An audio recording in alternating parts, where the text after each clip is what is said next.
What's going on? This is Dylan, and this is Greg D'Alessander. And we are going to do a Craft Chocolate TV episode today on all kinds of things, and we're going to see where it goes.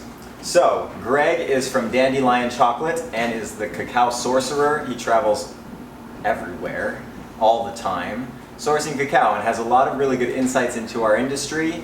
And we're going to talk about all kinds of things as far as what is craft chocolate and our styles of chocolate making, and go from there. So one of the first things that I think would be really interesting to talk about is the challenges of 2 and 3 ingredient chocolate. Oh, yes. So, without further ado, what are some of the challenges that Dandelion has faced with 2 ingredient chocolate? Well, first, let's talk about what 2 ingredient chocolate is, just to make sure everybody knows. That is a good start. When we talk about 2 ingredient chocolate, what we mean is the chocolate is just cocoa beans and sugar.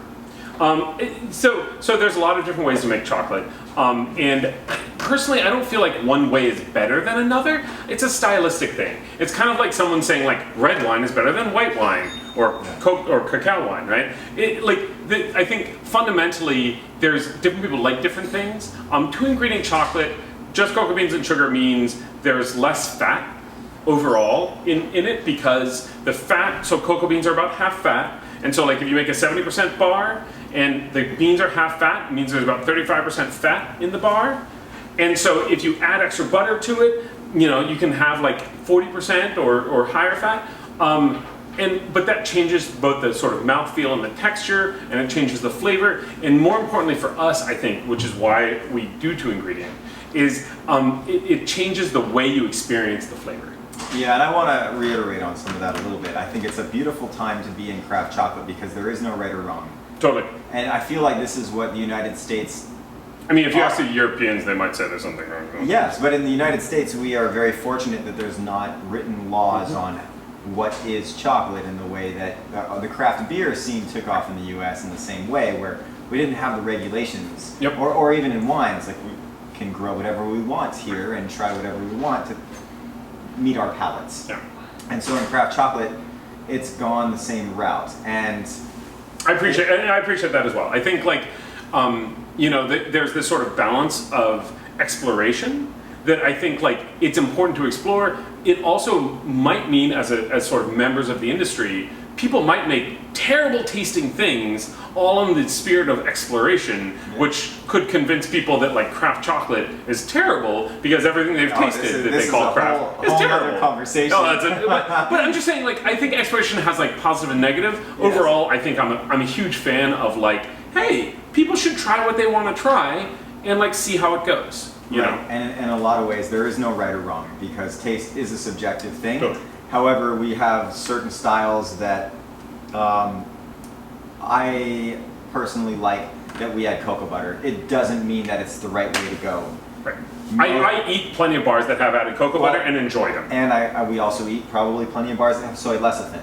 Totally. So there's no right or wrong way to do this. It's just a style thing.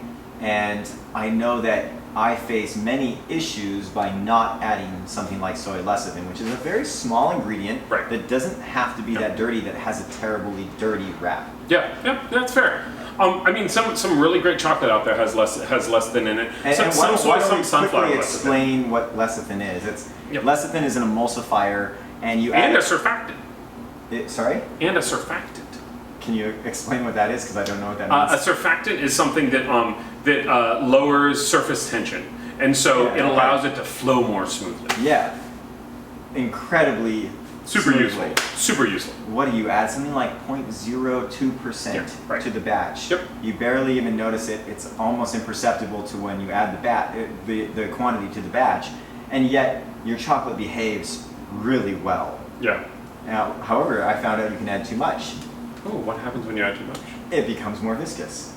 No kidding! Yeah. So if you go over about 0.05%, your chocolate then starts to become more viscous again. What? Yeah, so there's a happy range there where everything works really well. There's all this stuff I don't know because we only work with 2 ingredients, and so it's soy lecithin is a mystery to me. It's always fascinating to hear about. And I only remember using it once with Dan O'Doherty when I was first making chocolate in the University of Hawaii in labs in the small stone grinders, and he would weigh it out because that's how originally we thought you were supposed to make chocolate. And how you're experimenting too. Right, and it did behave well, but I didn't know any different at the time. I've been reading Beckett's book. Yeah. Wow, like talk about some good information there. Anyway, that's where I picked that up. We're looking at maybe experimenting it just to see how things behave, because we have issues when we add powders. Yeah. And when you that add makes powders, sense. it becomes much more viscous and difficult to work with. Well, I mean, this is one of the things that I always think is really interesting. Like, I love chocolate in general. I love craft chocolate. I love the craft chocolate industry. I love Dylan. But like, I think one of the things that I find so interesting about it is like, so we do a very, very, very specific thing. We do cocoa beans and sugar in 70%, 85%, and 100%. We'll talk about percentages in a second. Which is a really sexy sounding recipe. Oh yeah, right? Is it? Oh yeah. It sure is. Yeah. But please continue. Well, yeah. I mean, like, to some degree, it does help with the marketing. It's like a very simple thing. It's like just 2 ingredients. Yeah, because we're in a world where you don't want to see a lot of things, a lot of ingredients listed. Yep. If you don't have to, if you don't recognize what PGPR is. Right. But I would also say what it means is, I and like we at Dandelion don't have that much experience with things like milk chocolate or like powders added to chocolate or any of these things that like there's so years and years ago I started out as an engineer, and so my engineer brain will always be an engineer brain, and I get like fascinated by the problem solving aspect of a lot of these things, and the problem solving aspect of like dealing with like, oh, how do you get powder incorporated? Because for anyone who doesn't know, chocolate is a colloid. Right, so it's Write that down. Similar Non-Newtonian fluid. Non-Newtonian fluid. So most people know what an emulsion is, right? Emulsion is 2 dissimilar liquids that are blended together in a homogeneous solution, right? Salad dressing is the most common example of this. You know, oil and vinegar, right? Well, so an emulsion is a specific category of colloids that are liquid and liquid. There's also solid and liquid colloids, which is what chocolate is. Which is so the solid is the particles that have been ground down from sugar, other powders that you might talk about, lecithin, cocoa nibs. The fat is released, and the fat is the medium that all these particles are suspended in, and so it's a colloid. Now, when I say it's a colloid, I am bending the definition a little bit. Technically, a colloid is supposed to be microscopic particles, and technically we're usually working somewhere in the neighborhood of like 20 microns or 15 microns, which is not technically microscopic, because microscopic means like, well, microscopic means under 1 micron. Anyway, details. But I'm learning things I didn't know that was the definition of microscopic. Well, but one of the things I think is really cool about colloids is they have there's a variety of ways in which they operate, and so like we talk about like an emulsifier and like lecithin as an emulsifier. An emulsifier is basically something that takes 2 dissimilar like materials and allows them to blend together. That's all. Well, that's what you mean by emulsifier. And so, even though technically chocolate's not an emulsion, it's a colloid, which is a subcategory. So, a solid and liquid colloid is a sol, S-O-L. Other examples that I really appreciate. I like the nerdy stuff. Sorry. Other things that I appreciate is blood is a sol, right? So you have blood cells in plasma. Paint. You have dye particles suspended in like oil or water bases. So these are similar things to chocolate. That's like where the similarity between blood and chocolate really ends. But like they're both colloids, and so like I think there's things that we can learn from these other types of sols about how chocolate behaves. Now, chocolate also has just a little bit of a tangent. Chocolate. Oh, this part's the tangent. What I was talking about colloids, that wasn't the tangent. Go on. Pastry chefs, people who are chefs are often terrified of chocolate. Yeah, totally. It is a really difficult thing to work with. Yes. And not as predictable as most foods. Yes. So. Yes. Well, okay, I'm gonna keep on geeking out. Like, so one of the things that I really appreciate about it as well is that like, cacao is like this unique plant that happens to have a fat, that happens to be able to have a crystal structure, that happens to melt at the temperature inside your mouth. Like, not everything can do this, and this is why pastry chefs are frightened by it, right? Because they're like, well, if I treat it wrong, it's not going to work out correctly, and they're totally right. And this is, I guess the topic was the difficulty of 2-ingredient chocolate. Well, but like, and now we're talking about cocoa butter, which is a huge component in the difficulty of 2-ingredient chocolate. Right. And there's 3 acids that generally make up cocoa butter, and I haven't found anybody who knows that much about it yet. In order to understand, in Hawaii we have a lot of humidity. Yep. And depending on the origin we're working with, things will either work or not work in the tempering process. And I know that it has something to do with the ratio of the 3 types of acids that make up cocoa butter. Yep. And I also have recognized that the farther from the equator you are, or the colder that the cacao grows at, the higher the fat content naturally is, but can often be easier to work with. But also genetics, though. Like white beans, the fat that comes from white beans ends up being a very different sort of texturally than the fat that comes from. Not know that. Yeah, we were working with Piero Blanco from Peru, and it has 30%, I believe, white beans in it, and the fat is totally different. It like freaked the production team out because they were like, this isn't tempering. And the reality is, it was tempering. It was just the texture of the temper was different than the texture of the temper that we're used to for other beans, because so this is the complicated part, like, right? It's not just the fat content, it's the fat, it's the makeup of the fat, as you said, and it's that sort of those qualities of it.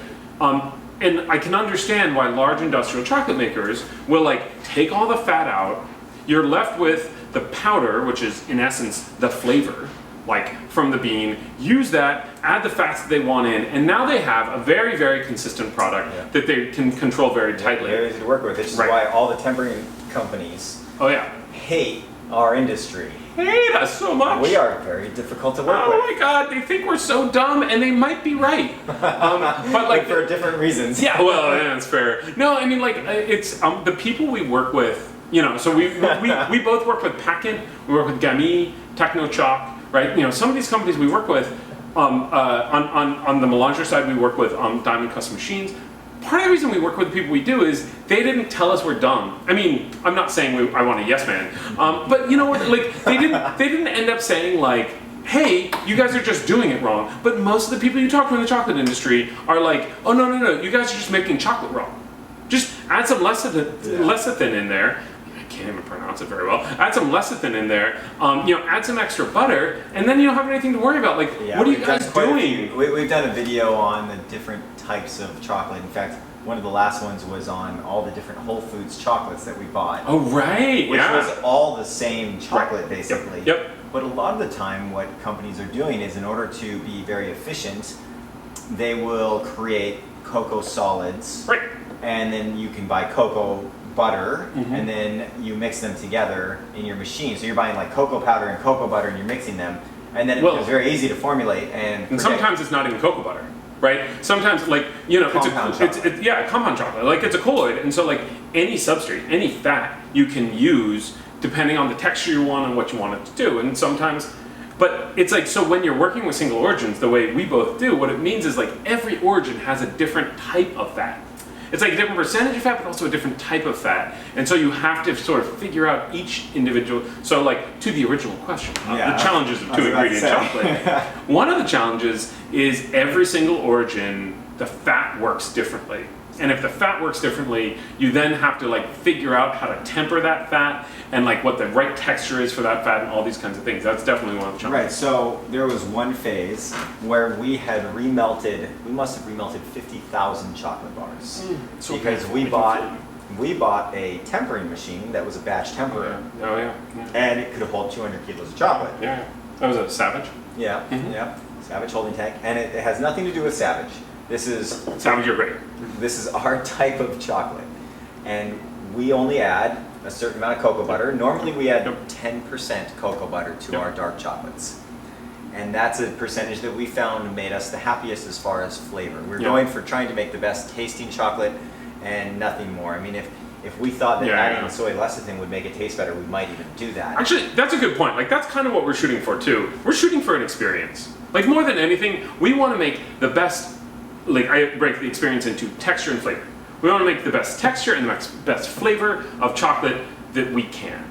And if we felt like soy lecithin gave you the best texture and the best flavor, we probably would use it. Right, and this is where you guys go above and beyond in a different type of way than any other chocolate maker as in the way that you do all your experimentation. Yeah, we do. You've got Yeah, like a department that will experiment extensively in trying to create what you guys think is your best chocolate experience. That's really cool.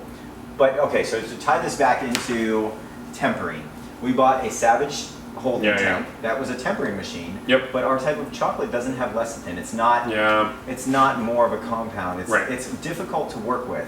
And so what we had was an overcrystallization. And we wouldn't know when that occurred. So we would mold and we'd have like, say, 500 bars that would work, and then the following 500 or 1,000 potentially would bloom terribly. We'd remelt and try again because it was in a big batch. Just to tell everyone what overcrystallization is. Please. Overcrystallization. So we talk about how cocoa butter has this wonderful quality that it can form a crystal structure that melts at the temperature inside your mouth. It's awesome. Cocoa butter has 6 different crystalline states that it can settle into. Form 5 is the one we use in chocolate, and the difference of those 6 different crystalline states is the temperature they melt at. When you talk about overcrystallizing chocolate, what we're basically saying is, in the process where you're tempering it, before it's molded, there's too many crystals in it, which, so I imagine we use it similarly. When we talk about overcrystallization, it's too many crystals, but also sometimes not always the right type of crystals. So like, it's very difficult to get all of just one type of crystal, and so sometimes you'll have kind of a mixture of different types of crystals. Ideally, you want nothing but form 5 crystals. You can often get that, sometimes you can't, and you end up with bloom chocolate. Well, or you this end is up where with you guys have that. The most difficult part of our question is tempering 2-ingredient chocolate. You have less cocoa butter in your chocolate because we add additional cocoa butter. Yeah, that's true. Everything we do is all about like viscosity. It's all about the thick chocolate and what do we do. And just to make sure, I don't want to take credit where credit is not due, I guess we think. Something like that. We have, I don't make chocolate every single day. We have a team of chocolate makers who are amazing and awesome and do a phenomenal job of making chocolate, and they are much more expert at this than I am. But yeah, I think what it does mean is that there's a lot of sort of detailed work and very specific understanding that they have to do to make sure that they're able to sort of like have that chocolate move through the temperature, like even just move through the pipes is sometimes a challenge. We've taken many a machine apart in order to make things flow. Right? And then even once it goes through the pipes, does it have the right crystal structure? Can it deposit in such a way? Can you get the air bubbles out? Because imagine like the chocolate's more viscous and you're trying to vibrate it, and like you vibrate it to get all the air bubbles to come out so the bars look really beautiful on the back. But if the chocolate is really thick, it's like those air bubbles are sort of trapped in the quicksand, right? And so, there's a lot of, and then to add one more to the really geeky component of this, if anyone's really interested, the 3 types of acids are oleic, stearic, and palmitic acids. And that's what we're trying to work with. And I feel like it's, based on what I remember, is about a third of each. It's not exactly a third of each, but it's somewhere around there. That's actually an area I don't know much about. Yeah, and that's what we're trying to work with when we're tempering. Yeah. So I feel like I need to find an expert in cocoa butter or acids like that. Yeah. And wrap my head better around that. In fact, I shall probably do a episode on this after I study. Yeah. Well, so I can pass that on. I would say I would say a second component of 2-ingredient chocolate is sugar. Right? It's so funny that we spend so much time talking about the cocoa side of chocolate, but the reality is the sugar side of chocolate is just as important. Put the wrong sugar in something, it doesn't taste very good, it doesn't temper very well. And not that many people know this, but the reason we generally use just regular cane sugar that's not, say, brown sugar, is because we don't want to add additional flavor. We're just trying to add a certain sweetness so that you taste more of just what's beautiful in the chocolate. And so this is one of the next things we want to talk about is percentages and why so many chocolate makers choose this 70% range. Because it's perfect. Because perfect. We think I'm just kidding. That was not. I believe. I was no, but I actually think. Okay. I like it. It's really good. It's hard to say what perfection is really. It's a little bit subjective. It's a little subjective. But like, just a little. No, but honestly, the reason that Manoa chocolate has almost all 70% single origin chocolate bars, as well as Dandelion, as we do too, is because 30% sugar helps add a lot of balance. So you've removed a lot more of what would be considered bitter qualities, which I don't think they're bitter as much anymore as I used to. Yeah. But it's adding a certain balance to being able to taste the nuances, the flaws. Yeah, is that good? Tasting the flaws that might be in, or the beautiful characteristics that might be in that chocolate. Yeah. And so that's why we do 70%, and it's all about what we think is the best chocolate bar. Right. And so it doesn't mean that it's 70% chocolate. Most people have no idea what 70% even means. Yeah, it's true. Well, and I like that. I appreciate where you're going with like talking about bitterness. There's been really interesting studies that I think a lot of people don't actually totally know what bitter means. Like bitter has a very specific definition of, you know, as a taste, as a sensation. But like there's been these really interesting studies where people equate bitterness with like bad flavor, like in both directions. If something tastes bad, they'll call it bitter, and if something tastes bitter, they'll call it bad. And so there's this sort of inherent kind of like connection people have to it. Now, there's a lot of people like bitter things now. IPAs. Beer. Yeah, exactly. Like beer is kind of a classic thing that has a lot of bitterness to it. Most of the cocoa we use doesn't have much bitterness because the bitterness in general comes from poorly fermented cocoa. You could say under-fermented, but like people are probably going to argue, this is the great thing about Craft Chocolate TV, is that definitely all of our friends in the industry are going to send us long emails telling us exactly why we might have gotten this point slightly wrong. I appreciate you, all of you. Bring it on. Yeah, it's going to be great. I look forward to that argument. Like well-fermented cocoa isn't that bitter, right? And but I think people are sort of like, people are ready for it, and so we have 100% bar. There's no sugar in it. Honestly, it's not very bitter. It is very intense. And so what happens is people call it bitter because I think a lot of people, like our flavor manager. Yeah, well, and our flavor manager Karen, who does a phenomenal job. She's part of our R&D team. She helps develop the profiles. One of the things she often talks about is that, like, I think a lot of people assume tasting is a gift. Like there's this. You're right. People think that that's some special skill. Yeah. It's like everyone can taste. Everyone can taste. Train yourself. Taste things again and again and again, and like taste things against each other. Do blind tastings. You can get better, right? And this is true for everyone. You can get better really quick. Yeah, totally. If you pay attention to what you're eating, what you're drinking, all of a sudden you really get an idea of what that note might be. Right. And like it's not even that hard to get to a point. And when I say it's not that hard, and I'm not trying to make people feel bad if it's hard for them, but like it shouldn't be that hard to even like if you taste a sample that is actually bitter. There are reference samples for like bitterness is. You catalog that away in your brain. Like, you know, everyone has this like library of tastes that they call upon. And so like you need a reference for bitter, and once you have that reference for bitter, then you can recall it. You have to associate it with something. You have to associate with something.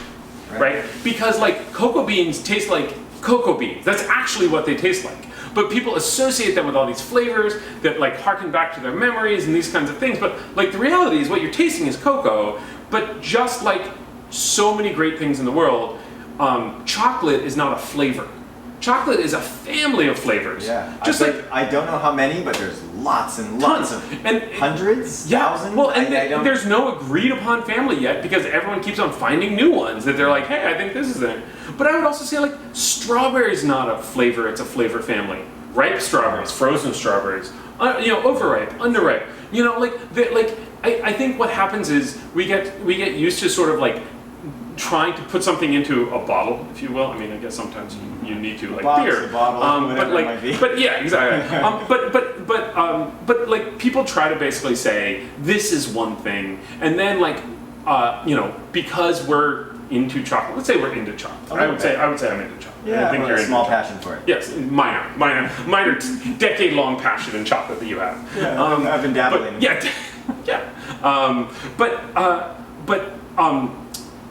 Because you know a lot about that, and I know a lot about that, it's like you dive into all these little details. And the best thing is once you dive into all those little details, it helps you recognize that like every industry has this like complexity and interesting nature to it, that if you're an expert in that industry, you are watching people talk about strawberries on TV and being like, oh, They don't know I mean, anything. yeah, right. And so like I think that for me, I think one of the things that's great is people can just learn to taste this stuff better. Okay, so going back to sugar. Oh yeah. I want you to tell me about your experience when you went to Brazil to visit the sugar farm that we both use as our second biggest ingredient, because sugar is in chocolate our second biggest ingredient. In fact, in most chocolate bars, it might be the biggest ingredient. Right. And the way that you can tell that is often by looking at whatever the first ingredient is on your ingredient list of whatever products you're purchasing. Yeah. So in this case, it's our second biggest ingredient at, say, 30% or whatever that might be. It's our second biggest ingredient and our second only ingredient, right? Yes. Beautiful. It's nice to have that short of an ingredient list. I actually, this is one of the things that I think is really a sort of testament to the craft chocolate industry, that so many of us use the same sugar. And the reason so many of us use the same sugar is we talk about it. Like, some people have found it on their own, but a lot of people are using it because they heard about it. We heard about it from Mike Orlando from 24 Blackbirds Chocolate in Santa Barbara. That's how we first heard about it. Okay. Mike thought the sugar was really great and like wanted to buy some and was interested in if we wanted to buy some too. And so a lot of us use the sugar. It's brought in by a company called Global Organics. It's called it's from Nachive, which is spelled native, but in Brazil it's Nachive. Yeah, T's and D's. Yeah, exactly. And then it's the Green Cane Project. So, a couple of things I love about the sugar. It's the largest organic sugar farm in the world. At one point a couple of years ago, and I think it still is, it was the largest organic project in the world, not just sugar. Oh, wow. You were about to say a bad word. Calling me out. All right. Oh shoot! I caught myself, and you called me out. But it's a huge project. But it's also done. I think I learned a lot about sort of organic farming when I went there. One of the things they talked about is that like a lot of organic farmers talk about how conventional farmers are in this sort of box. The conventional farmers use pesticides and they use fertilizer and they just always approach things the same way. These guys are like, I hate to break it to you, a lot of organic farmers are in a box as well. They're just in a different box. Cow manure is the only way you can fertilize your fields, and there's a certain way to do pesticides that is. Everything's a niche. Yeah, exactly, right. And so what these guys did is they originally had conventional sugar farms. They spent almost a decade converting their fields over to organic and had really depressed production over that time. But they really believed this was the right way to go, and so they put energy into it. And when we say organic and this conversion, tell me about the shift. What does that mean? Well, so a couple of things. One, I think the way they think about it, and I appreciate this, is like, don't overuse your soil. So like what a lot of people do is they try to grow things, and then if things aren't growing fast enough, think long term. If things aren't growing fast enough, dump fertilizer in there to get it to grow more. And their attitude is like, look, it'll grow at its own pace. Don't try to over extract from the soil.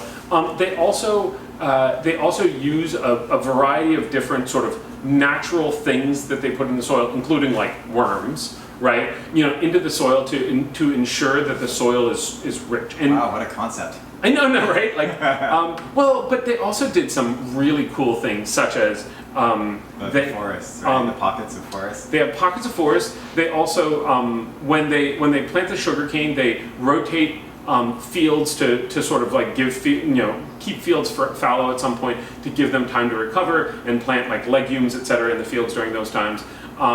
They also converted from hand. So sugar is a burn crop, right? Yes. What this means is like in general when people used to do it here all the time. Yeah, totally, right? When people are harvesting sugarcane, what they normally do is they burn it to get rid of all the leaves, and then someone goes and hand cuts it all off or harvests it once the leaves are gone. So these guys were like, look, burning the fields just doesn't seem like it's a good thing for the field. So what we want to do is we want to make a green cane harvester. So a machine that can harvest the cane while it still has the leaves on it. And all the companies, and this is why I love these guys, is because it's the same thing that people talk to us about equipment. Everyone told them, you can't do that. No one does this because you can't do it. And they didn't listen to that, and they spent 5 years developing a green cane harvester that strips the leaves off of the cane as it's harvesting. So you don't have to cut the cane by hand. It's cut by a harvester. People who used to do backbreaking labor in the fields are now sitting in air-conditioned cabs of trucks doing that same labor. Yeah. It's a really valuable lesson and way of thinking. I remember, sorry to interrupt you. No. I went to Bariloche, and they have a quite a large chocolate industry there, and I was like, hey, how come no one makes chocolate here? And they're like, we just can't do it. Our climate doesn't allow us to make chocolate here from the beans. And I realized that this is just something that had been passed on for people are told something decades, and, and they just believed this, and I was like, no, you just need to like buy the beans and roast them. There's nothing stopping you. And they're like, no, we can't do that here. We have to start with the liquor. And that is fascinating, and I hear that a lot. And like, I think figuring out what your assumptions you should challenge is always a hard thing, right? Like, what are the things that you've learned? Like, is the speed of light actually the speed of light that we know? Like, is that an assumption we should challenge? But no, it's true. Like, we live our lives based on assumptions, and the question is, which of those assumptions are ones that you should push on versus which of those assumptions are like, okay, that's probably true. Right. And these guys challenged it, and they were able to strip off the leaves, chop it up with a machine, and become way more efficient because of it. And the leaves go back into the field with a fungus on them that breaks the leaves down, so it acts as additional biomass in the fields, fertilizing the fields, instead of ash in the field, which is somewhat helpful, but not as helpful as the leaves broken down by fungus, right? And so, like, that's one of the things they did. Oh, very cool. They also modified all the vehicles to have overinflated huge tires, so they're not crushing the soil. Like, this part, I think, is really, like, a lot of people end up, heavy equipment goes over the soil, it crushes the soil, takes out the air pockets, makes it more difficult for water to get in, makes it more difficult for roots to grow, etc. So they're trying to treat the fields very gently. They also converted all their trucks into to working off of ethanol. It's really progressive. It's insane. And they didn't do this 5 years ago. They did this 30 years ago. Yeah. Like, it's really like super forward thinking and so interesting. It's a family business, right? It was the son had studied sustainability. Liamtino, yeah. And like, I think it's one of the nice things about family businesses. You can do that in a family business. Because if this were a big corporation and a vice president said, I think we should go organic, and after 3 years of down production, someone's going to say, guys, stop this. This is crazy. We have to go back to what we were doing before. Right. But because it was a family business, they kept doing it even though it didn't seem like it was necessarily the right thing for the business. And I really appreciate that, because it is the right thing long term. But like, this is one of the things that kind of starts to happen in larger organizations, is they tend to think sort of shorter and shorter term, because long-term thinking takes a lot of coordination and a lot of just faith. Well, and then companies like ours, which are small but are contributing into this, the purchase of their product, now supports what they want to do, as well as learning from them. So that, like, it changes our perspective of organic. It makes it okay to think in 10 years at a time and accept that for 3 to 5 years it might not work as efficiently. Yeah. So yeah, it's a wonderful thing to be able to support it, even as our small businesses. Yep. We play a role in continuing that. I would also say, like, I think it showed me. I think a lot of people think big is bad. Yeah. As soon as you get too big, there's something wrong with you and you're doing something wrong. Oh. And like, this is a huge project that's doing great stuff. Right. Well, and the bigger they get, the more positive impact they have because of the way they're doing things. I'm probably going to get this statistic wrong, but there's something like 19 previously thought extinct species of animals that they have now found, like, insects and that they've now found on their land. Wow. Because it's just like they're not killing them. They're not destroying the land. Like, and this is one of the fundamental things, is like there's a wide variety of ways to grow things. And like, again, it's not a value judgment of good or bad, but it is a judgment of like, is this long-term sustainable? Okay, so this is a really good segue from 70% in sugar to scale to impact in chocolate. No impact in chocolate. So we can do scaling up after, but impact in chocolate, we often see a lot of the craft chocolate world wanting to stay small, and Yeah. my personal opinion is that the bigger we get, the more positive impacts we can have because of the type of industry, the type of niche industry we are in.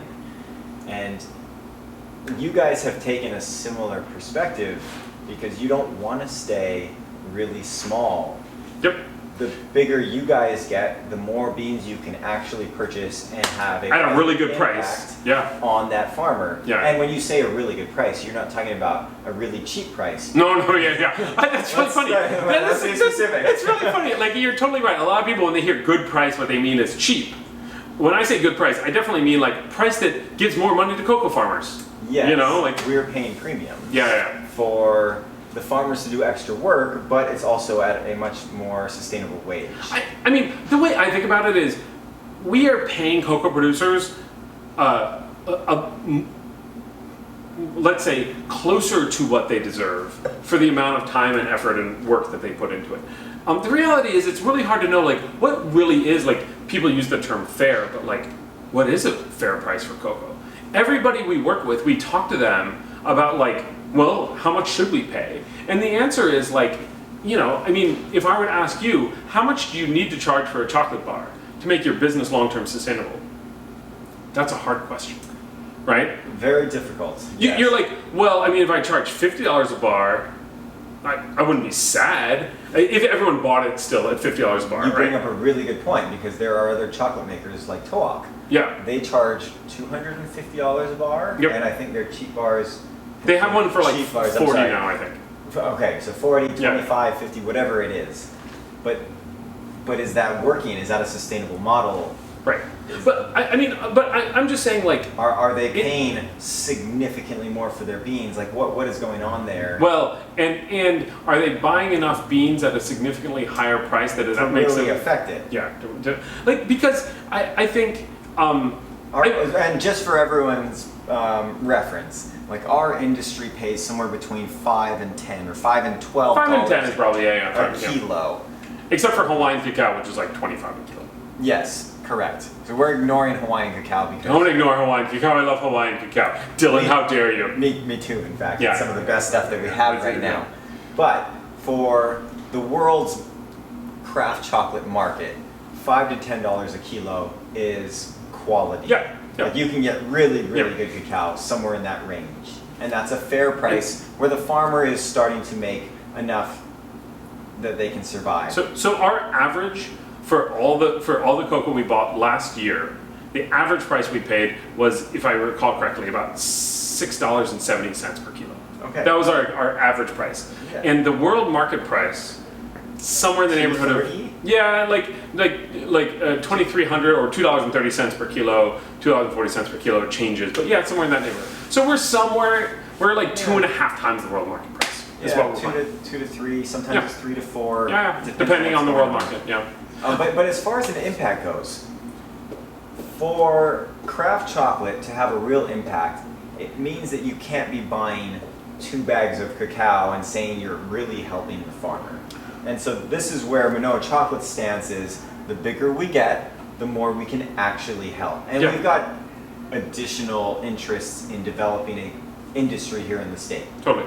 I mean, I would say very similarly. You know, my role at Dandelion is the sorcerer, and like as a sorcerer, I would be pleased as punch. I think that's an expression. That's how it Is goes, that an yeah. expression? Yeah. Okay, I'd be pleased as Haven't punch. heard it in a while. Yeah, I know. Well, because I should be on a veranda in the south somewhere. But anyway, pleased as punch. If we bought like hundreds of tons of cocoa beans. And in fact, it's really funny. Like we've started selling nibs, like single origin nibs recently, and I want to sell more nibs because, like, it's just moving more cocoa beans. Like there's this part of me, like all I want to do is move cocoa beans. Exactly. Like that's kind of what I want to do. I've been trying to push more nibs because not only is it the healthiest product it's great. offer, Yeah. but it moves more volume. Exactly. And I can then buy more cocoa beans Yes, or cacao yes. beans. And cocoa, cacao, we've covered this in the Ooh. past. Same difference. It's depending on where in the world you are, or depending on what you feel like saying. And apparently, It's true. with enough wine, we feel like saying cocoa right Oh, now. I guess we're saying cocoa right now. That's Yeah, true. it does actually roll off the tongue easier. It does. But in terms of impact, like I would also say, I think. I often use analogies of like how our customers interact with us as a chocolate maker to how we interact with the cocoa producers with whom we work. And the reason I do this is because like there has historically been this massive, and let's face it, terrible power imbalance between chocolate makers and cocoa producers, right? Cocoa in general was a colonial crop, right? It was often grown by slaves. It was very cheap, and I think there's this sort of mindset in many ways has continued that it's kind of like the chocolate makers have much more sort of power in the relationship between chocolate makers and cocoa producers. It's changing. I'm going to go out on a limb and say that that's more of a recent development in the last 30 years than previously, because nowadays the majority of cocoa producers are very small scale, smallholder farmers. They always have been. Even in Brazil, because up until 1989 there was very, very large farms, and Brazil supplied most of the world its cocoa. Well, okay, I don't know the numbers off the top of my head, but like Brazil did have large farms, but it wasn't producing like 70% of the world's cocoa. It was still it was much larger than it is today. In their peak, I think they were producing somewhere in the neighborhood of 400 tons a year, 400,000 tons a year. 400 tons a year is not very much. But you're right. So Brazil is the exception. Brazil is where there are large estates. Brazil is also where it really got out to the world more for almost 100 years or something? It depends. This was actually a really fun factoid I learned from Gary Guittard of Guittard Chocolate. That 100 years ago, there was no Panama Canal. If you're a chocolate maker on the east coast of the United States, you are buying your cocoa from Africa and you're buying your cocoa from Brazil. If you're a chocolate maker on the west coast of the United States, you're buying your cocoa from Ecuador, from Papua New Guinea, from Indonesia. Yeah. Because you couldn't get your cocoa across the country.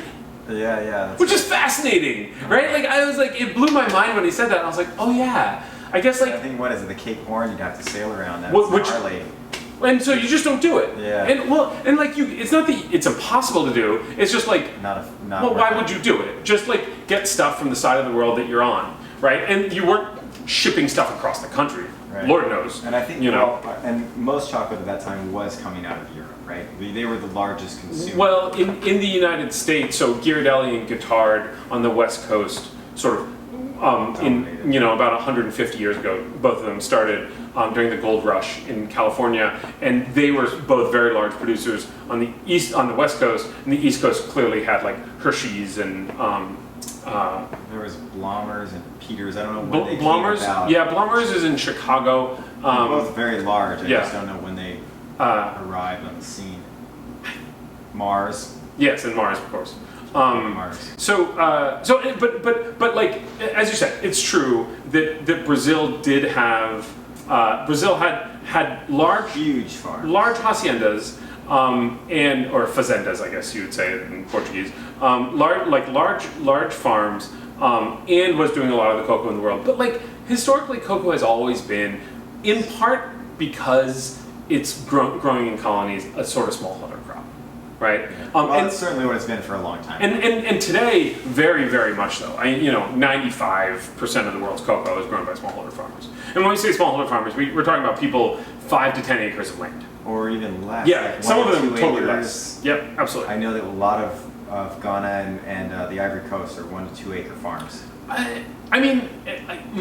So I haven't spent that much time. I've been to the Ivory Coast. And, I haven't spent any time. Okay. Well, you got me. No. When the people I talked to in general, people were saying that like a lot of the farmers were more in the 5 to 10 acres. Okay. But like the reality is the people who own 5 to 10 acres meant that they did have a little more money, or a little more land at least to sort of grow the cocoa there. But yeah, so we were talking about colonial value, the value of it. Power imbalance. And so the thing that I was just saying. Well, and tying back to the impact. Right. The impact is like, I think someone buying a chocolate bar from you has an impact. It keeps you in business. Now, I think they're buying it because they like it, not because they think in buying Manoa chocolate. I'm sure they appreciate that it's a small business in Hawaii, but I think of us buying cocoa from cocoa producers similarly. It's like the reason we're buying from the people we're buying from is they do a great job, they make a great product. We appreciate working with them. Yeah, we have a good relationship with them. We appreciate working with them, and we feel like we work well together. I think the fact that it's like, helping to support small farmers in another part of the world is great, but like it's really not what we're going after. Yeah. I think our goal is to build businesses with people in a wide variety of parts of the world that, like, we're working with people in we're working with cocoa producers in Costa Rica and Ecuador, India, Madagascar, Tanzania, Sierra Leone, and so it's more about like finding the right people in the right parts of the world who are building their own business, and then we can work with them to build businesses together where we're both going to do a better job of building together than trying to sort of work separately. Also, there's the commodity market. Trying to buy off the commodity market is basically saying, like, who cares who made this? It's just beans. Which is, I don't know what the percentage is, but it's in the high 90s of the way that our industry normally works. I mean, yeah, absolutely. There's, so just to kind of like dive a little bit into kind of a large scale part of the market. So there are like a couple people that are large chocolate makers, but a lot of them, the large chocolate makers are not the people buying the beans, right?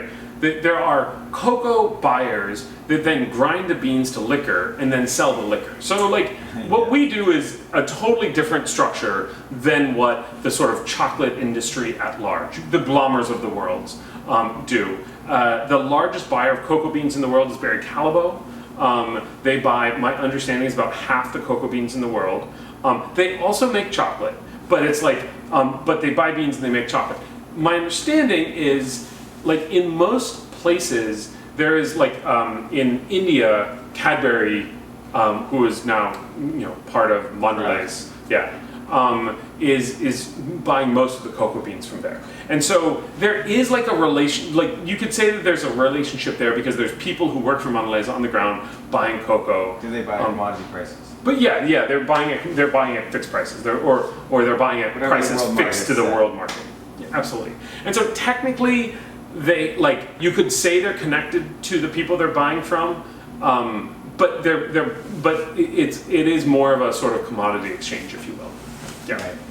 Yeah, and that's just the business that they're in. Yeah, and we're in a completely different business to the point where it's practically a different commodity. I would argue it totally, just with coffee, right? The specialty coffee is not considered the same thing as commodity coffee that's sold. The same is true for cocoa. I would not consider like the cocoa beans we're buying the same thing. Right. Okay. So to go back to having an impact, like a lot of the craft chocolate world thinks that being a really small chocolate maker is still having an impact, but my perspective is that it isn't, to only buy 3 bags at a time. So our goal at Manoa Chocolate is to actually become quite large so that we can buy 100 tons or 1,000 tons at a time to actually be able to pay a higher price where we're affecting much more of the industry and still producing much higher quality chocolate, because it's not that hard for the farmer, or let's say the cocoa producer, to convert their operation from what supplies a commodity market to adding proper fermentation and drying facilities, the post-harvest handling process, and producing all of a sudden a very high quality product, as long as someone's willing to pay for it. And that's what just happened recently in our industry, is there's a lot more beans available than craft chocolate can purchase. Yeah, I would say, I think it's very true. Like, converting to make better cocoa is something that it shouldn't be that hard to do. I think a lot of people are very obsessed with genetics, and they believe you don't have the right genetics, you're never gonna have good cocoa. I think the reality is you can have you can have pretty great cocoa no matter what the genetics. Yes, I agree with that. And so many people are I disagreeing with that. We could even brush on Dan. Is that afraid Dan? maybe. Yeah. CCN 51. Yeah. I've actually tasted good CCN Of course. 51. I think genetics is just sort of like one of the factors in how tasty a cocoa bean can be. I think the bigger challenge, and to touch on what you were just talking about, is that the real challenge is how do you build a business out of it? So selling commodity, if you are selling to Nestle in Brazil, there are massive facilities that you go and you bring your beans to Nestle and they buy them. Easily done. Yeah, no questions asked, regardless of quality, as long as it's looking like cocoa beans. Right. Yeah, and they will buy it at that price. If you want to make really good cocoa and sell them to you or to me, that's more time, more energy. You have to find the connections. You have to reach out to, And hope that we can buy enough to make it worth your while. Yeah. And so I think while people could make better cocoa, I think there is this challenge of what's the sort of right thing to do in terms of when is the right time to convert to that? Because I do worry if too many people start converting, you do end up in this situation where to some degree what we have today, lots of great beans that people are but I put all this work and money and time and effort. This is the opposite of what most people think is happening in the industry. Yeah. There are way too many good beans on the market right now. It's true. Than chocolate makers to be able to purchase them. Yeah, that's very and that's true. really sad. I know. So the prices are coming down, Yeah. so from a chocolate maker perspective, who purchases beans, you'd think it's wonderful to be hey, great, look at all these wonderful prices because people can't sell it. Yet it's really sad. I agree. Because it shouldn't be the price that it's at, and they're trying to unload it just to be able to break even. Yep. Yeah. Yeah. It's But I think there's a give and take, and this is when it comes back to people are running their own business, and so I think the best that we can try to do is help people understand the market from our perspective, so that they understand who they're trying to sell to, how much could they potentially sell. I was in Thailand last year where where sort of specialty cocoa is kind of on the rise, but I think a lot of the people I talk to. We're oh, Dandelion, you guys buy what, 120 tons a year? How many companies are there like you? 1,000? Well, there's maybe 5? Okay, maybe 5. Yeah. Really? Well, I don't know, it depends on how you define 120 tons is 120 tons is a lot. For craft chocolate is a lot. We buy about 20 tons. Yeah. Yeah. Well, I mean, this year we didn't buy 120 tons. Yeah, this was a difficult year. This was a difficult year. We were hoping we might be able to get to 30 tons. Yeah. I mean, it does mean we're going to buy more beans next year, which is probably going to be a good thing and sort of a windfall for the people we're working with. But yeah, it's but yeah, I mean, 120 tons on average is a lot of beans, but the problem is, I think people see us and they're oh, Dandelion. They're an example of this massive set of people who are doing what they're doing. We're no, there's not that massive a set of people who are doing it, right? Less than a handful. Yeah, I mean, at 20 tons, you're one of the largest craft chocolate makers around. Unfortunately. Right? I mean, I know. I hope that changes. You're in the top 2 dozen, probably. Not even. Yeah, you're right. It's probably top dozen. Yeah. And that hopefully will change, but there is this slight challenge of if it doesn't change and people are producing more cocoa, where does that cocoa go? Right. Where does that cocoa go? And that's why we do this show. Yeah. To help everyone grow, because it's very important if we're actually trying to support this industry is to get bigger. Yes. Let's talk about scaling up. Oh, all right. I'm going to borrow some wine from you. Yes, please do. Don't put this on. Don't put this on. I drank all of mine. Okay, so scaling up. There's so many ways to do this. Oh yeah, making chocolate is a. And we took. Well, scaling up. Are we talking about opposite scaling paths. up? Are we talking about scaling up your business model? Scaling up your factory? What kind of scaling are we talking about? We're going to tie them all together. So we're going to discuss our 2 different paths for getting to the sizes that we are. And you guys are significantly larger than we are. I mean, we're a little bit bigger. Yes, and we took 2 different paths to get there. We did. That's true. So Manoa chocolate borrowed from the bank, but only about $35,000. Yep. I then built a lot of the equipment, and I think it's a lot more of a traditional path that current chocolate makers are taking in order to grow. It's much slower. Yeah. It's much slower, and I think that we have done it faster than normal. I think so too. Frustrating because it's taking 10 years or 8 years to get to this point. Right. We got lucky because we retailed a lot. Yeah. And so, I mean, the different ways to do this are you can retail chocolate, and you can wholesale chocolate, and you can go on distribution to support whatever model. And you can sell online. And you can sell online, which is becoming a very real thing that Huge we've never these focused days. on until like March. Yeah.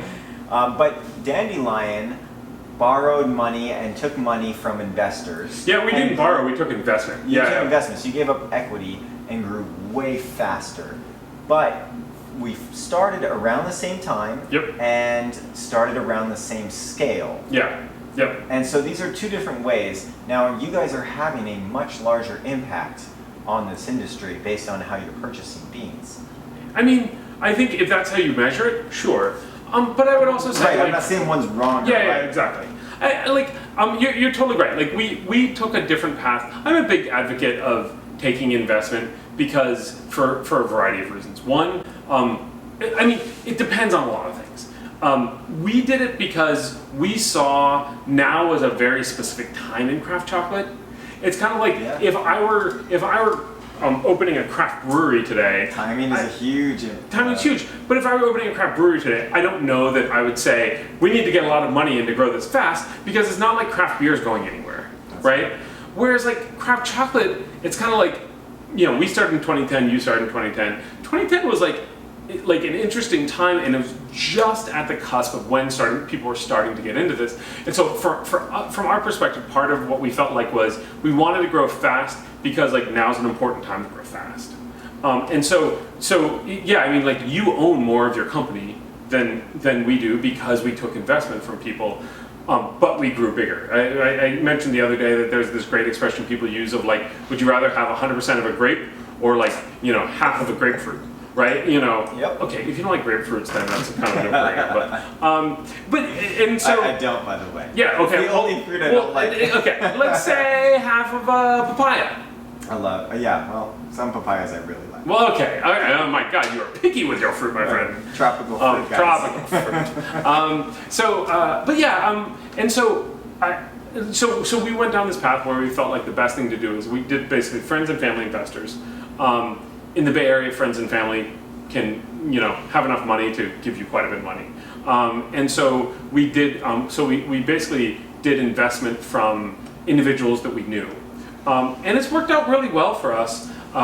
So before you get there, initially, Dandelion started by making their own machines just like everyone else. Yeah, it's true. Yep. Buying small amounts of beans, doing a lot of testing. Yep.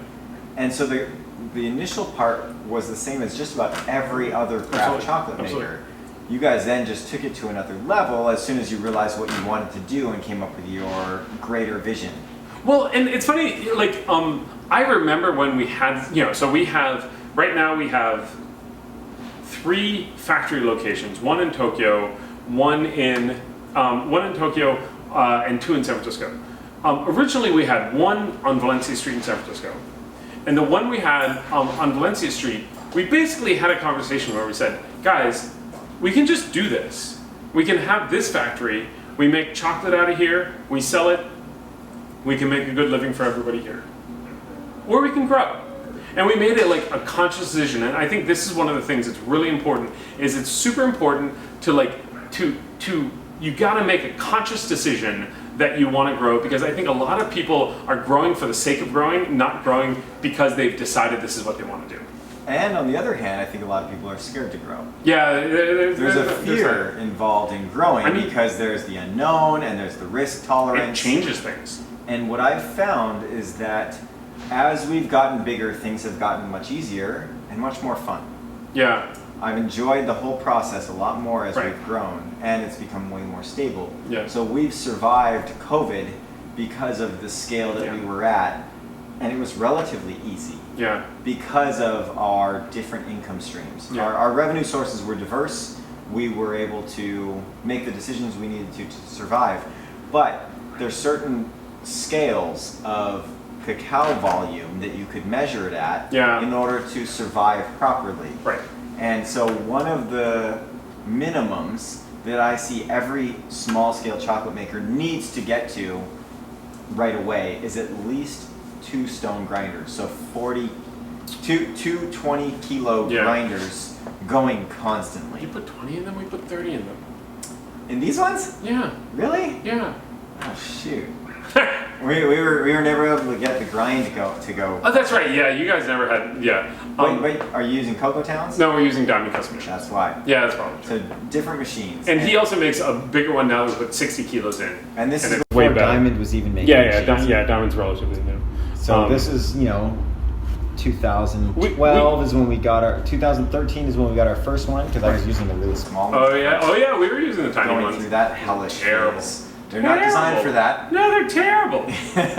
A lot of people use them, but like it's painful. So that's one of the best advices I could give to any starting chocolate maker is to not start with the small ones. Yeah. It was hellish. Yeah. They break. They don't do as good of a job for what I wanted, and they're test grinders. Yeah. I mean, I think what you said, I totally agree with. It's like it kind of depends on what do you want to do. Right. But even if depending on what you want to do, you still have to hit a certain size that you can be profitable. So I'll give some numbers here. I'll give some harder numbers that make sense. We were able to, with 2 grinders, probably do about $500,000 in revenue for retail alone. Oh, that's good. And we were probably able to do a couple $100,000 in wholesale. Local wholesale. Yeah. We did it ourselves. Yep. Meaning, like you had to cut your retail in half and and that was your wholesale. Yep. And then we started to do distribution, which is then taking 30% off of that. Yeah. But that's really the game that we're playing now is just volume. Yeah. Well, I mean, and we because we shot for like explosive growth, like we've never been profitable. We've definitely come close to sort of breaking even, but like we're always trying to continue to grow. We could not be more opposite. We've always been profitable because we had to. Yeah, exactly. There was no other option. Right. And again, like they're different models. Like our company's bigger now, but like during a pandemic. What are you, 5 times our size at least? So that's the difference. Yeah, I mean, if you're doing 20 tons of beans and we're doing about 120 tons of beans, that's basically what tons of beans is kind of like size of the company is how I usually use it. Chocolate maker reference. Yeah. But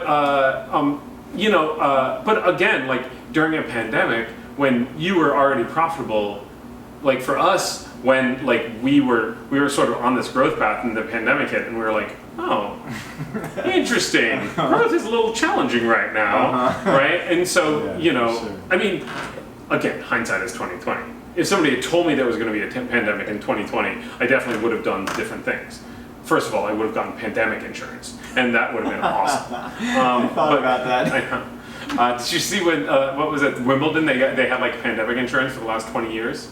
No way. Yeah, they had pandemic insurance for the last 20 years, and it like paid out this year. They got something like I want to say it was $140 million, and they had paid over the course of the like span of the policy something like $45 million or something like that, and so like they came out ahead. Again, I'm sure for the last 19 years, people were like, "Why are we spending money on pandemic insurance? That's crazy." No one's ever going to say that again. Yeah, that's true. Oh yeah, pandemic insurance. We should leave Craft Chalk and get into pandemic insurance. That is going to be a hot topic. Way more fun too. Way more fun. I mean, I can't even imagine something more fun to do than pandemic insurance. But we took different paths and like. I don't know, I think we both enjoy it. It just goes to show there's multiple ways to grow your company. Yeah, totally. It's not a right or wrong thing either. I mean, and I think the main thing really does come down to like, what do you want to do? Like running a big company is very different than running a small company too. I spend most of my time managing people. I spend a lot of time on cocoa farms, but like I don't spend much time like making chocolate. I don't either. Yeah, and like whereas like I think there are some people who make excellent chocolate and they're super psyched because they spend all their time making chocolate, and that's what they want to do. And so the size of company they have is the size of company that allows them to spend all their time making chocolate. One of the most important things to get when you go into a business or craft chocolate to wrap your head around. I like how a business or craft chocolate. I like how those are two different things. In this regard, they're the same. Yeah. Like, what do you actually want to do in this business? Because I don't really make chocolate anymore, and I haven't for a couple of years. I poke my head into it and me too. make sure that it tastes the way that I want and that I'm happy with it, and I'm still obsessed with it, but I'm not the one making the chocolate. I do a lot of roasting still. I'm one of only 2 people who roast. Farming. I love the concept of what we're doing. We were at our farm earlier today. I'm not doing any farming. I just make sure that the bills get paid. Right. And that everyone's happy. But like, I would say like, someone needs to do that. It's a really important role. Right. But it's like, if that's not what you want to do, don't grow a company. Because like I've grown with a number of companies from very small to very large. All of them were tech other than Dandelion. And when that happens, it's just like what you're doing on a daily basis absolutely changes. And it can be fun and interesting and exhilarating. It's great to be able to I know that it means because Dandelion has grown, like, we think it's really important because of who we are that I spend a lot of time on cocoa farms, and I personally really enjoy spending a lot of time on cocoa farms, and we have the financial resources to allow me to travel, whereas I think a lot of this means I can talk to cocoa producers all over the world who they might not be able to get to talk to a lot of chocolate makers because a lot of the places that they live are hard to get to, expensive to get to, etc. Like Tanzania. Yeah, sure, Tanzania, absolutely. A little bit hard to get there. But like, so I think like there's kind of it's just like it's a different style of work, and it really comes down to like, what do you enjoy doing, Right, and that's one of the things I've noticed in so many chocolate makers. We get asked all the time about the chocolate making process, and what we do, and where we're at, and how we got there, and people don't understand how much is cleaning, how much is washing the dishes, how much is doing the administration, paying bills, paying bills, like just signing checks. So many components are just running a business, and you can't ignore them. A business is a business is a business. Whoever's in charge truly understand that, or you can't grow and you can't be effective, and you're not going to stick around. So if someone or find somebody else who likes to do that stuff, and you can continue to make jobs. And that's the other thing I've realized. People are so diverse. They like to do everything. Oh, totally. And so some people really do want to just package chocolate bars. It's rare. That one's really rare. But molding bars or like roasting beans, doing sales, doing admin. There's people like doing a diverse amount of things, which makes everything so wonderful if you can find the right person for the job. I remember this where we had. But we're running businesses, and that's important to not overlook. We had somebody who her job was packaging bars. She had a bunch of different jobs. We were much smaller. Packaging bars is one of them, and we basically said, like, look, we're doing so much of this, we need to hire somebody to just package bars all the time. She was like, there's no way we can ever hire someone to just package bars all the time. You found that person, didn't you? We found lots of those people. Like, I think the reality is, like, never underestimate how diverse the world is in terms of what people want to do with their time, what people enjoy doing. And I think it's really easy to get set into like, this is what I like, therefore everybody else likes it. And it's just not true at all. And like, I agree with you. Finding the right people to do the right jobs is key to making a happy, successful business. Yeah, and that's part of that growth phase where I remember being a one-man operation. Yeah, of course. And I must have worked, I worked 1,000 days straight and practically died. I think I almost killed myself. There's a word for it in Japanese. I don't know what it is. I did that almost. But as soon as I started to hire people that actually cared and did their role properly, it started to open a lot of doors for me. Yeah. To spend my time doing the things that I needed to do in order to scale the business to the point where things could operate efficiently. And that was at a certain scale. Yeah, so that totally. was 2 stone grinders running non-stop Yeah. and molding, X number of Oh yeah, thousands if you have of the stone grinders, you should be running them all the time. Yeah, because they take 3 or 4 days to Yeah. make a batch of chocolate. Yeah, well, and we have always been limited by our refining That's capacity. about 4 or 5 tons a year. Yeah, no, yeah. So for anyone who's interested in like the minimum to be a successful business that you can pay yourself, say $3,000 a month or $5,000 a month, depending on how you're selling your chocolate bars, it's somewhere around 4 or 5 tons a year. And an enormous amount of work. And a lot of labor. And a lot of work. And so that's where we're now focused on, is getting the machines to do that. And Yeah. so we're spending hundreds of thousands of dollars now on equipment Yeah. in order to do that for us, because I want people to focus on what they can do best, which is sales and product development and flavor profiles. Just like the Green Cane Project.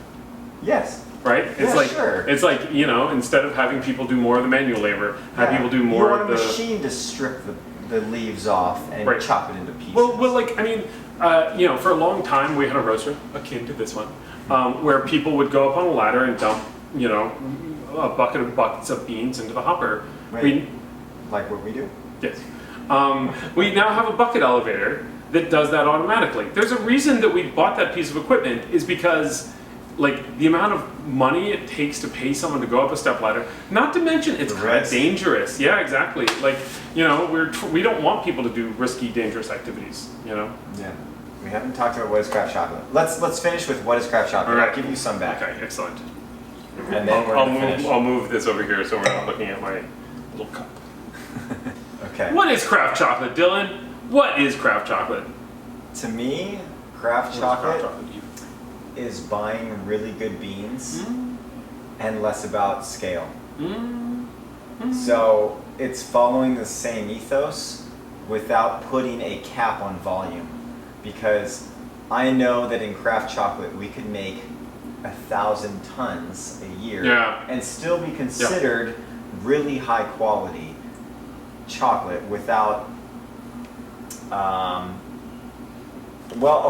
we would at that point I'm glad you large. started, because I don't actually know how to answer the question. There is no answer. Yeah, here. exactly. No, this is a completely ambiguous, equivocal question.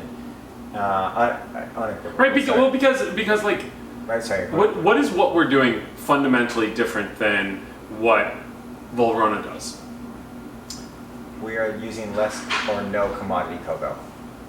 I mean, Volrona has an awesome sourcing program. They do, but they're predominantly commodity. Fair enough. I know that they don't want that known on camera. They're predominantly. Okay, no, and I think that's, commodity. I agree. I think part of it is craft chocolate means you're not using commodity cocoa. And I would say the difference in commodity versus non-commodity cocoa is you know more about where your cocoa comes from. That being said, Nestle knows where the cocoa in Brazil comes from. Well, I mean, they know it comes from Brazil.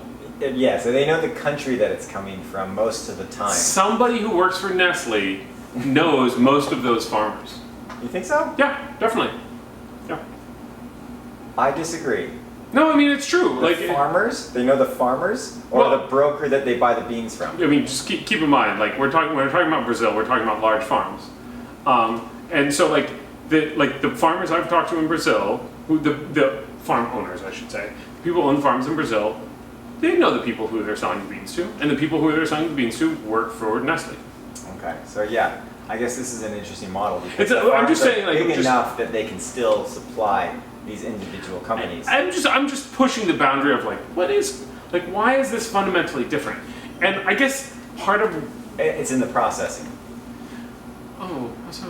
Because we use ball mills, just like very No, common. not the chocolate processing, but the farm processing. Farm processing, I can buy that. I mean, I think that's part of it, but I also think fundamentally, I don't know how to answer the question of why craft chocolate is different. No one. I don't. Not why is craft chocolate different? Or what is craft chocolate? And that is extremely hard to answer. Mm-hmm. It is. It's true. Yet we can all agree that Manoa is craft chocolate I and agree. Hershey's is not. I would agree with both those statements. Very clear distinction, yet where is that blurred line? Maybe Is Sauter craft chocolate? yes. Right? Maybe. So it seems to me it comes down to sourcing because they have Bueller line. What if it comes down to is your focus on flavor or is your focus on volume? You can do volume and focus on flavor. Flavor is still a focus for these companies It's true. because they're Hershey's trying cares to a lot about flavor. homogenize and make the same exact tasting chocolate year after year, which is extremely How about difficult. craft chocolate? Craft chocolate is what you're trying to do is express the bean. You're trying to extract the flavor from the bean and use that as the primary flavor in your bar. I think that's wonderful, and I'd go a step further and try and add ethics in there. Yeah, fair enough. But I would argue your pumpkin bar, which is super freaking tasty. Really good candy. Yeah, exactly. It's good candy, and I think fundamentally that is one of the things I think is like. Everybody likes candy. Craft chocolate is It's a good kind of candy. different than candy, and I think a lot of the large chocolate makers are making candy, not chocolate. But the reason I bring up Valrhona is I think Valrhona does a great job. I think they make great chocolate. I think they have good sourcing operations. I think what they found is that they weren't able to sell enough of that chocolate they wanted to make, so they entered the more commodity market in order to lend their That's name interesting. and continue to sell and stay in I business. didn't know that. That's my perspective on it. I don't really have the insights. I'm speculating. Fair enough. But I think they weren't selling enough of their higher quality stuff, so they had to enter that other market. Yeah. And I That's think fair. that's predominantly what they do. Yeah. Is more of a commodity sourcing. Yeah. It's an interesting question. I think about it all the time, of like what makes one company craft chocolate and We see it with the restaurants that we sell to here. yeah, fair. They really don't give a they don't care. We're on camera. We're on camera. They do not care that much. They do not care. Carson, as soon as you left, Dylan just started swearing all the time. Stay here.